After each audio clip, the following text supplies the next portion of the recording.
ومن أحسن قولا ممن دعا إلى الله وعمل صالحا وقال إنني من المسلمين.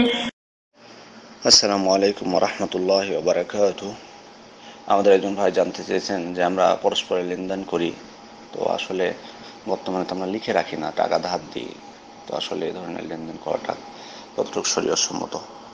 প্রথমত বলবো, শরীয়ত লেনদেনের ক্ষেত্রে, ধারের ক্ষেত্রে আমাদেরকে কিছু নির্দেশনা দিয়েছে যে যখন ঋণ দেওয়া হবে, ঋণ প্রদান করা হবে, ধার প্রদান করা হবে, তখন যাতে লিখে রাখা হয়। মহান আল্লাহ তাআলা পবিত্র কোরআনে বলছেন, ইয়া আইয়ুহাল্লাযীনা আমানু ইযা তাদায়ানতুম বিদাইনিন ইলা আজালিন মুসাম্মান ফাকতুবুহু। তোমরা যখন একে অন্যের সাথে নির্ধারিত সময়ের জন্য ঋণের আদান প্রদান করো, তখন তা লিখে রাখো। তো এখানে লিখে রাখার কথা বলা হলো। এবং এমনকি যদি যিনি ধার নিচ্ছেন তিনি যদি লিখতে নাও পারেন, সেখানে লেখক নিযুক্ত করতে বলা হয়েছে যাতে লিখে রাখা হয়। তাহলে কতটা গুরুত্ব বহন করে? শুধু লিখা না, বরং এই আয়াতের মধ্যে মহান আল্লাহ তাআলা বলছেন, ওয়াস্তাশহিদু শাহিদাইনি মির রিজালিকুম, আর তোমরা তোমাদের পুরুষদের মধ্যে থেকে দুজন সাক্ষী রাখো। দুজন যদি পুরুষ নাও হয়, তো একজন পুরুষ আর দুজন স্ত্রী লোককে তোমরা সাক্ষী হিসাবে যাদেরকে পছন্দ করো তাদেরকে সাক্ষী রাখো। এটি হচ্ছে দ্বিতীয় পদ্ধতি। তৃতীয় পদ্ধতি মহান আল্লাহ তাআলা তার পরের আয়াতে উল্লেখ করেছেন যে বন্ধক দেওয়া। ওয়াইন কুনতুম আলা সাফারিন ওয়া লাম তাজিদু কাতিবান ফারিহানুম মাকবুদা। যদি তোমরা সফরে থাকো এবং লেখক না পাও, তবে হস্তান্তরকৃত বন্ধক রাখতে বলেছেন।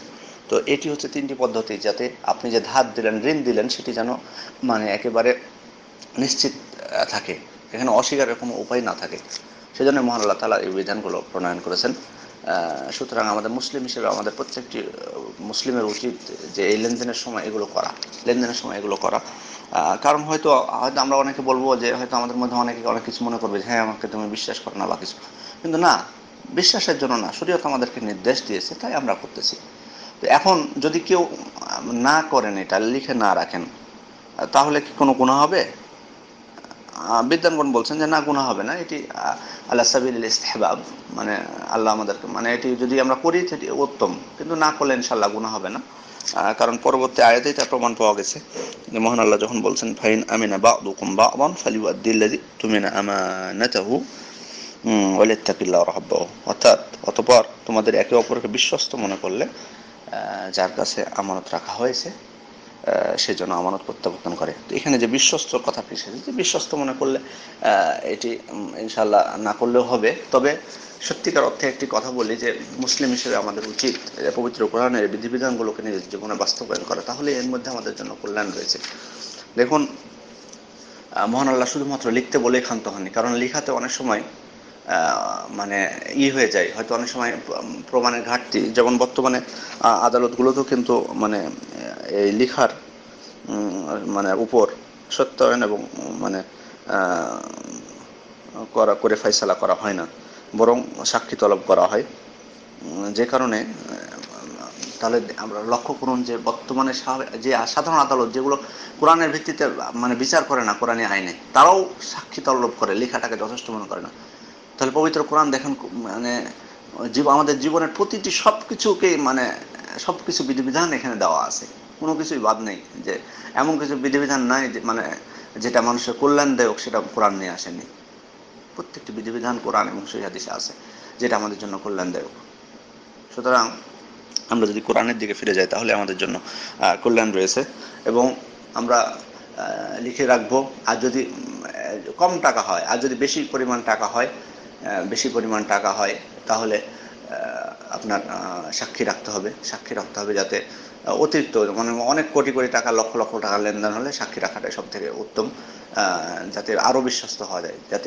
সুতরাং আমরা হয়তো বলবো যে বিশ্বস্ত মনে করে দেবো, হ্যাঁ, এটি সমস্যা নাই দিতে, কিন্তু আপনি মনে রাখবেন যদি অস্বীকার করে কোনো সময়, তাহলে আপনার কিন্তু এই কথা শুধু বললে হবে না যে আমি টাকা ধার দিয়েছি, এটা গ্রহণযোগ্য হবে না আপনার এই কথা, বরং আপনাকে প্রমাণ লাগবে। তখন আপনি কি বলবেন? ধরুন আপনি একজনকে 50,000 টাকা দিয়েছেন, 1 লক্ষ টাকা দিয়েছেন, পরে আদালতে আপনি কেস করলেন যে সে টাকা দিচ্ছে না, আপনি আদালতের সামনে কি প্রমাণ পেশ করবেন? কোনো প্রমাণ নেই। সুতরাং মহান আল্লাহ যে বিধান দিয়েছেন সেটা আমাদের জীবনে বাস্তবায়ন করাটার মধ্যেই রয়েছে কল্যাণ। আমাদের উচিত এগুলো বিধিবিধানকে নিজের জীবনে বাস্তবায়ন করা। বিশ্বস্ত হোক না হোক এটা কোনো কথা না, লেখা রাখতে বলা হয়েছে, লেখা রাখবো আমরা। আরেকটি বিষয় আমাদের সমাজে আমরা করি যে মানে নির্দিষ্ট মেয়াদ করি না যে এতদিনের মধ্যে দিতে হবে, এটা কিন্তু ঠিক নয়। মানে ধারের ব্যাপারে, ঋণের ব্যাপারে মেয়াদ অবশ্যই নির্দিষ্ট করা উচিত। অনির্দিষ্ট সময়ের জন্য মানে যে লেনদেন করা, ধার দেওয়া, এটা কিন্তু ঠিক নয়, কারণ এতে মানে কলহ বিবাদের দ্বার উন্মুক্ত হয়। এই কারণে ফকিহবিদগণ, মুফাসসিরগণ, মুহাদ্দিসগণ বলছেন মেয়াদ এমনভাবে নির্দিষ্ট করতে হবে যাতে কোনো অস্পষ্টতা না থাকে। মাস, দিন, তারিখ সহ নির্দিষ্ট করতে হবে। কোনো অস্পষ্ট মেয়াদও চলবে না। মেয়াদ তো করাই লাগবে, ওনারা বলছেন অস্পষ্ট মেয়াদও চলবে না। যেমন হয়তো কেউ বলতে পারে যে ধান যখন উঠবে তখন আমি দিয়ে দিব, না, এটিও না, কারণ আবহাওয়ার কারণে ধান কাটা হয়তো আগ পিছ হতে পারে, যে কারণে বিদ্বানগণ বলছেন যে নির্দিষ্ট মেয়াদ করতে হবে, কারণ এই ক্ষেত্রে কলহ বিবাদ হয় নির্দিষ্ট মেয়াদ না করে নিলে। এটা কিন্তু আমাদের উচিত, এই জিনিসটিও আমরা করি না। সুতরাং আমরা যখন লেনদেন করব তখন লিখে রাখবো, ধার দিব, যখন ঋণ দেবো তখন লিখে রাখবো, প্রয়োজনে বেশি টাকা হলে সাক্ষী রাখবো, যদি তাও না হয় বন্ধক রাখার সিস্টেম করবো, কোরআনী আইন আমরা মানবো, আর নির্দিষ্ট মেয়াদে আমরা ঋণ প্রদান করব। এর মধ্যেই আমাদের জন্য কল্যাণ রয়েছে। আসসালামু আলাইকুম রহমতুল্লাহি ওয়া বারাকাতুহু।